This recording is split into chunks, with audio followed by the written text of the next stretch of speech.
Miraj railway station परिसरातील Hanuman मंदिराजवळील waters भागात एका रूममध्ये व्यक्तीचा कुजलेल्या अवस्थेतील मृतदेह आढळल्याने परिसरात खळबळ उडाली।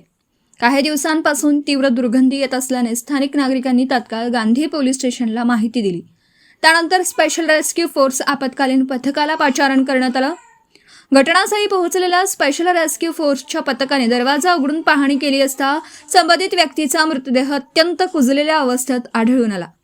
मृतदेहावर आळ्या पडलेल्या होत्या, तसेच प्राथमिक अंदाजानुसार मृत्यू सुमारे 5 ते 6 दिवसांपूर्वी झाला असावा अशी माहिती मिळाली।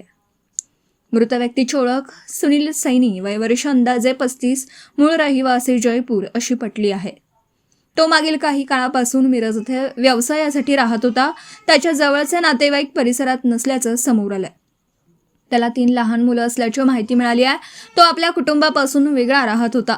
स्थानिकांच्या मदतीने मृतदेहाची ओळख पटवून स्पेशल रेस्क्यू फोर्सच्या रुग्णवाहिकेतून मृतदेह मिरज शासकीय रुग्णालयात पुढील वैद्यकीय तपासणीसाठी पाठवण्यात आला।